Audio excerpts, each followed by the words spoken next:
Hello everyone, welcome to study with Shri. देखिए, Uttar Pradesh PCS और RO की प्रीलिम टेस्ट सीरीज चलाई जा रही है 2023 की। ये टेस्ट नंबर आपका 17 है। 16 टेस्ट ऑलरेडी कंप्लीट हो चुका है। प्ले लिस्ट बना रखी है, आप लोग जाकर के देख सकते हैं। देखिए, अगर आप किसी भी स्टेट पीसीएस की प्रिपरेशन कर रहे हैं, जैसे कि बीपीएससी हो, एमपीपीएससी हो, झारखंड पीसीएस हो, छत्तीसगढ़ पीसीएस हो, आरएस हो या फिर यूके पीसीएस हो, तो आपके लिए टेस्ट सीरीज काफ़ी फायदेमंद है। या फिर किसी वनडे एग्जाम की प्रिपरेशन कर रहे हैं तो भी आप इस टेस्ट सीरीज को देखिए। इसमें ऐसे क्वेश्चंस हैं जो कि सभी प्रतियोगिता परीक्षाओं के लिए काफ़ी महत्वपूर्ण है। देखिए, फर्स्ट टाइम जो विजिट कर रहे हैं हमारे चैनल पे, वो चैनल को पहले सब्सक्राइब कर लें, बेल आइकन को प्रेस कर लें। और बहुत सारे लोग ये पूछते हैं कि ये इसका पूरा टेस्ट कहाँ मिलेगा। तो आप मेरे चैनल में जाएंगे तो वहाँ पे एक प्लेलिस्ट मिलेगा। प्लेलिस्ट में उत्तर प्रदेश पीसीएस 2023 टेस्ट सीरीज करके है। वहाँ पे आपको टेस्ट नंबर 1 से टेस्ट नंबर 17 तक टेस्ट मिल जाएगा। तो जिन लोगों ने नहीं देखा है अभी, तो वो स्टार्ट करें टेस्ट नंबर 1 से और 17 तक देख लें।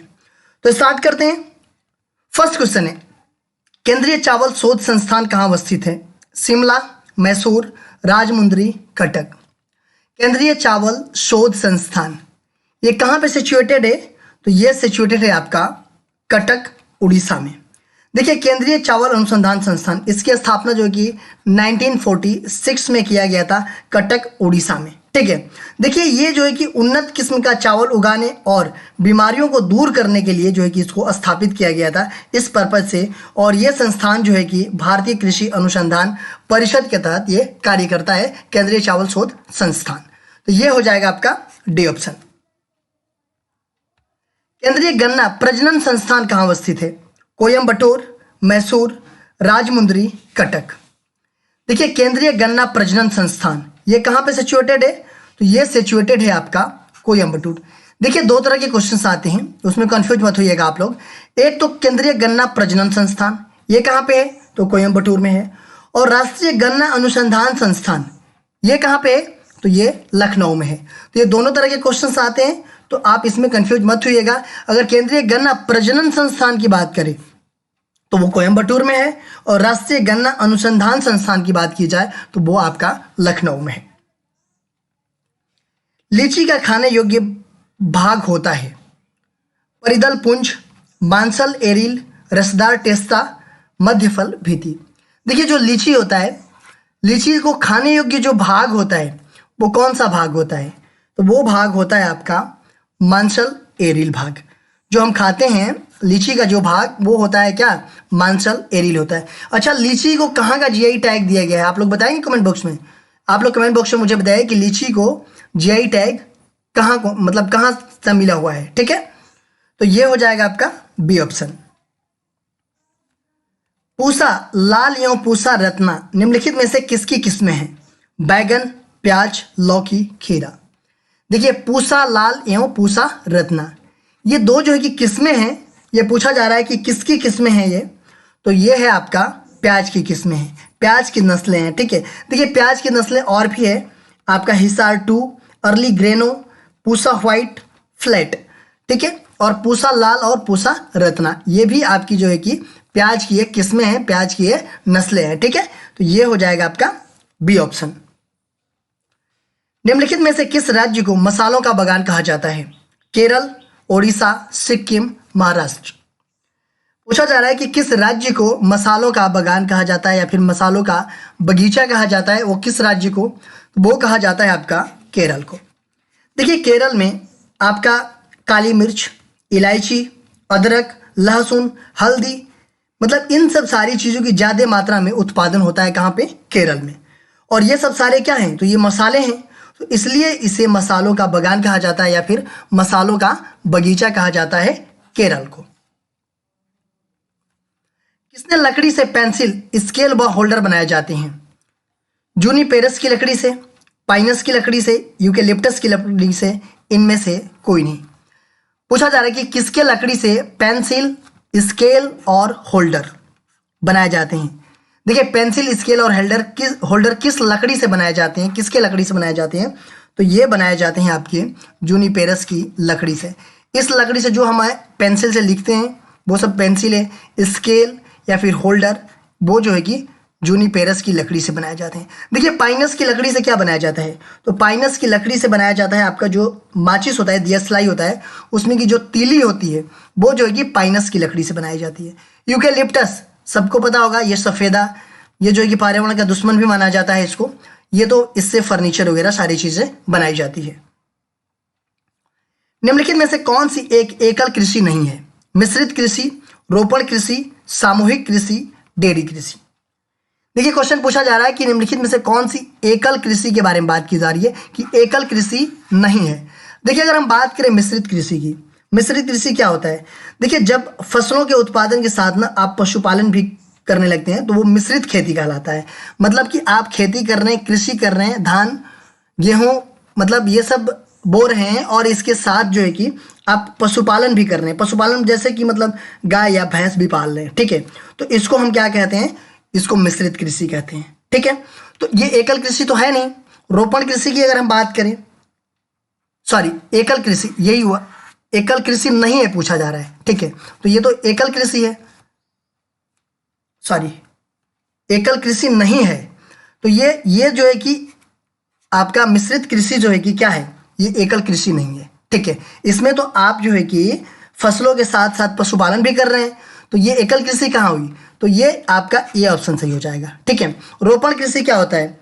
तो देखिए रोपण कृषि जो है कि एक प्रकार की वाणिज्य खेती होती है और इस प्रकार की कृषि में लंबे चौड़े क्षेत्रों में जो है कि एकल फसल बोई जाती है, मतलब एक ही फसल बोई जाती है, ठीक है, रोपण कृषि में।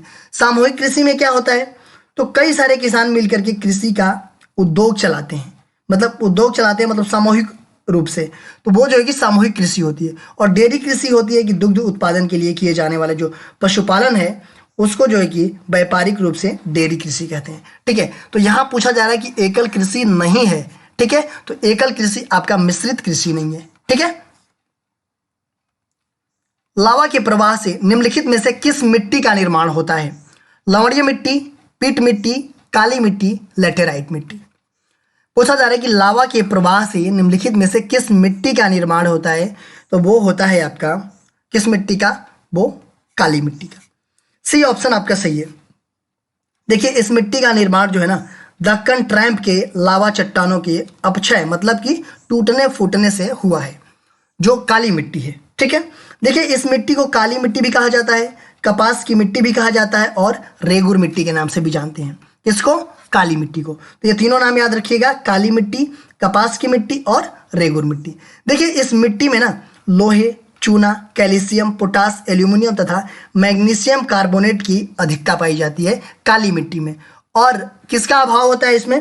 तो इसमें नाइट्रोजन फास्फोरस की कमी होती है, ठीक है। तो ये हो जाएगा आपका सी ऑप्शन। कौन एक वन संरक्षण उपाय से संबंधित है? वनों की सामूहिक कटाई, झूमिंग कृषि को बढ़ावा देना, वन संपदा का अधिकाधिक उपयोग, वनों की कटाई में वैज्ञानिक एवं विवेकपूर्ण विधियों का प्रयोग। पूछा जा रहा है कि कौन एक वन संरक्षण उपाय से संबंधित है?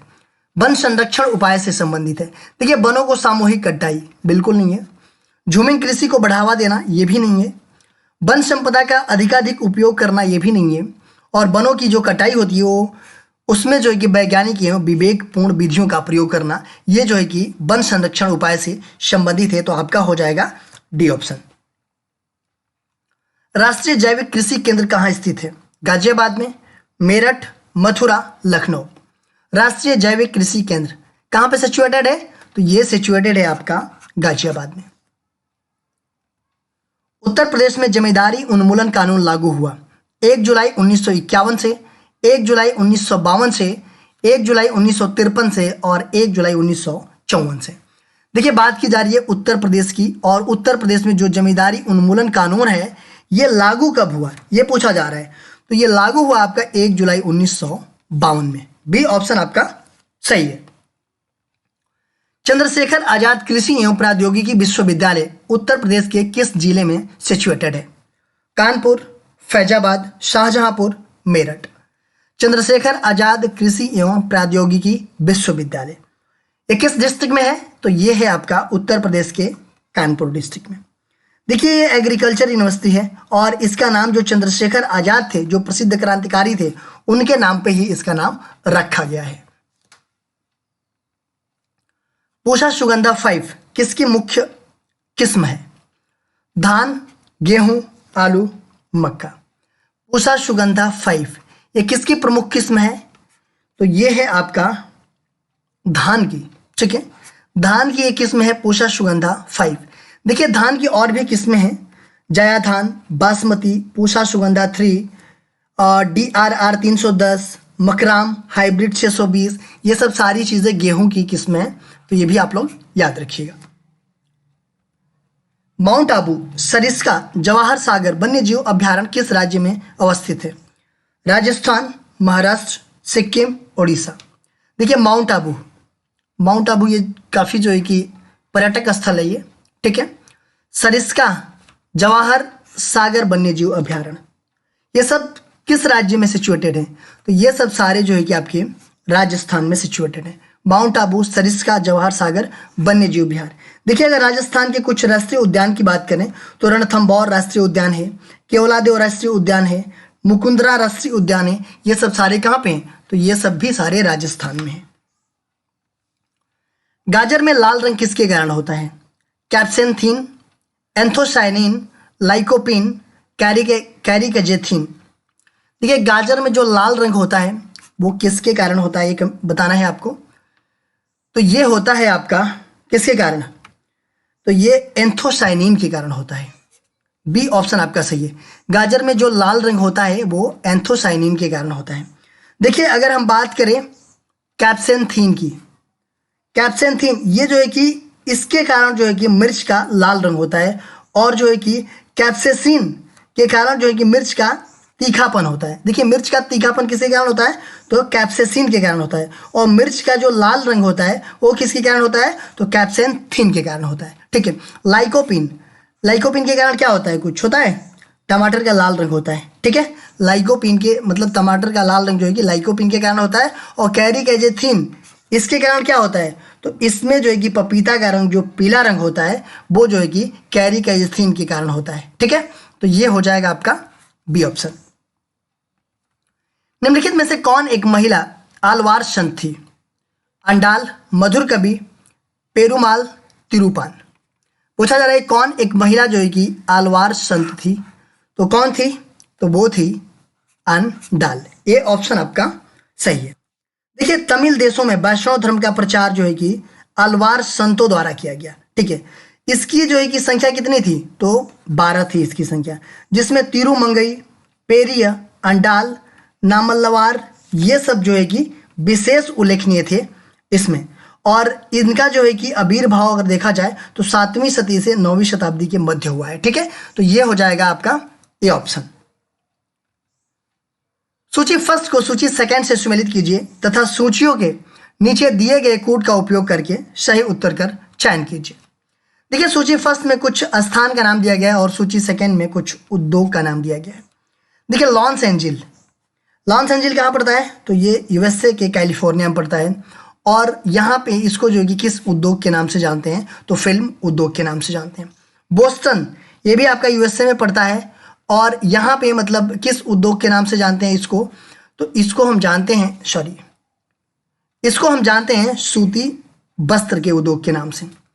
फिलाडेल्फिया इसको किस उद्योग के नाम से जानते हैं? ये भी यूएसए में है, इसको पोत निर्माण के उद्योग के जानते हैं। और सैन डिएगो इसको जो कि प्रिंटिंग एवं प्रकाशन उद्योग के नाम से जानते हैं। तो बिल्कुल सीधा सीधा सुमेलित है 1, 2, 3 और 4, तो ये हो जाएगा आपका ए ऑप्शन। सूची फर्स्ट को सूची सेकंड से सुमेलित कीजिए तथा सूचियों के नीचे दिए गए कोड का उपयोग करके सही उत्तर का चयन कीजिए। देखिए सूची फर्स्ट और सूची सेकंड से मिलाप कराना है। भट्टारक ये जो है कि आपके अगर हम बात करें तो ये जैन धर्म के मठों के स्वामी कहलाते थे। ठीक है, तो ये उस टाइम पे क्या थी? ये तो ये उपाधि थी। ठीक है, अगर हम बात करें कोल्लम तो ये जो है कि आपका संबत से संबंधित है। अगर हम बात करें कोल्लम ये जो है कि संबत से संबंधित है। गदानक की बात करें हम तो ये जो है कि आपका सिक्का से संबंधित है। और बेहंतु की बात करें हम तो ये जो है कि आपका लिपि से संबंधित है। ठीक है, तो ये हो जाएगा आपका 4213 कौन सा है? ये सी ऑप्शन आपका सही हो जाएगा। सूची फर्स्ट को सूची सेकंड से सम्मिलित कीजिए तथा सूचियों के नीचे दिए गए कोड का उपयोग करके सही उत्तर का चयन कीजिए।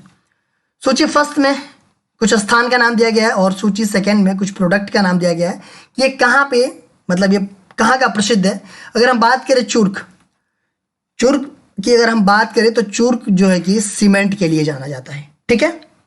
फिरोजाबाद की अगर हम बात करें तो फिरोजाबाद जो है कि चूड़ियों के लिए जाना जाता है। अलीगढ़ की हम बात करें तो अलीगढ़ जो है कि ताला के लिए जाना जाता है और मेरठ जो है कि खेल के सामान के लिए जाना जाता है। तो चुर्क सीमेंट के लिए, फिरोजाबाद चूड़ियों के लिए, अलीगढ़ ताला के लिए और मेरठ खेल के सामान के लिए। तो ये हो जाएगा आपका 3142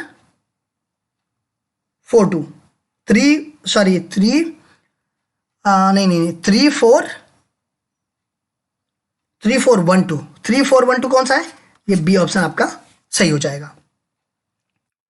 पंचायती राज की त्रिस्तरीय प्रणाली में आते हैं ग्राम पंचायत, पंचायत समिति, ब्लॉक समिति, जिला परिषद, पंचायत समिति, ग्राम पंचायत, ब्लॉक समिति, जिला परिषद, ग्राम पंचायत, क्षेत्र पंचायत समिति और जिला परिषद। देखिए पूछा जा रहा है कि जो पंचायती राज सिस्टम है उसमें त्रिस्तरीय प्रणाली है, उसमें कौन कौन आते हैं। तो देखिए अगर हम बात करें पंचायती राज व्यवस्था की तो पंचायती राज व्यवस्था को मजबूती प्रदान करने के लिए 1956 में बलवंत राय मेहता की अध्यक्षता में बलवंत राय मेहता समिति का गठन किया गया था 1956 में। इसने अपनी रिपोर्ट जो है कि 1957 में सबमिट करी, ठीक है। तो ये जब अपनी रिपोर्ट सबमिट करी तो इसने जो है कि त्रिस्तरीय पंचायती राज व्यवस्था का सुझाव दिया था। क्या क्या दिया था ये? तो ग्राम स्तर पे ग्राम पंचायत होना चाहिए, ग्राम स्तर पे ग्राम पंचायत होना चाहिए, प्रखंड स्तर पे पंचायत समिति होना चाहिए, ठीक है। एक मिनट, ग्राम स्तर पे ग्राम पंचायत होना चाहिए और प्रखंड स्तर पे पंचायत समिति होना चाहिए और जिला स्तर पे जो है कि जिला परिषद होना चाहिए, ठीक है। तो इन्होंने ये सुझाव जो है कि दिया था और यही चीज़ें जो है कि आज के डेट में हमारे यहाँ चल रहा है। जो पंचायती राज सिस्टम है उसमें त्रिस्तरीय प्रणाली चल रहा है। ग्राम स्तर पे ग्राम पंचायत, प्रखंड स्तर पे पंचायत समिति और जिला स्तर पर जिला परिषद। तो ये हो जाएगा आपका डी ऑप्शन। देखिए क्वेश्चन पूछा गया था आप लोगों से पिछले वीडियो में, इसका आंसर आप लोगों को कमेंट बॉक्स में देना था कि राष्ट्रीय कृषि अनुसंधान प्रबंधन अकादमी कहाँ स्थित है। हैदराबाद, कानपुर, देहरादून, ईटानगर। राष्ट्रीय कृषि अनुसंधान प्रबंधन अकादमी कहाँ पे सिचुएटेड है ये? तो ये सिचुएटेड है आपका हैदराबाद में। ये ऑप्शन आपका सही है। आज के क्वेश्चन देख लेते हैं। भारतीय संविधान की 10वीं अनुसूची का संबंध है भारत की राष्ट्रीय भाषा से, अनुसूचित जाति एवं अनुसूचित जनजातियों क्षेत्र के प्रशासन से, न्यायिक पुनरावलोकन से, दल बदल विरोधी कानून से। देखिए जो हमारे संविधान में अनुसूचियां हैं उसमें से जो 10वीं अनुसूची है वो किससे संबंधित है ये बताना है आपको कमेंट बॉक्स में। इसका आंसर आप कमेंट बॉक्स में बताइएगा। इसका आंसर मैं नेक्स्ट वीडियो में आप लोगों को बताऊंगा। देखिए आप हमारे चैनल को सब्सक्राइब कर लीजिए। सब्सक्राइब करने के बाद बेल आइकन को प्रेस कर लीजिए कि जब भी कोई वीडियो आए तो आपको नोटिफिकेशन मिल जाए। मेरा दूसरा चैनल है श्री GS पॉइंट, आप इसको भी सब्सक्राइब करके बेल आइकन को प्रेस कर लीजिए। फेसबुक पे हमारा पेज है स्टडी विद श्री के नाम से और इंस्टाग्राम पे हमारी आईडी है study with Shri 25 and Shri GS point. इन दोनों जगह फॉलो कर लीजिए। और ये टेलीग्राम का लिंक है स्टडी विद श्री।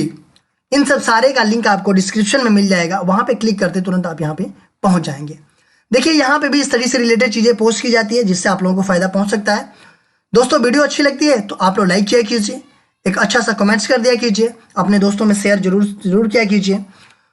अगर वीडियो अच्छी नहीं लगती है तो आप लोग डिसलाइक कर दिया कीजिए और कमेंट बॉक्स में मुझे बताइए कि डिसलाइक क्यों किया। वीडियो देखने के लिए धन्यवाद।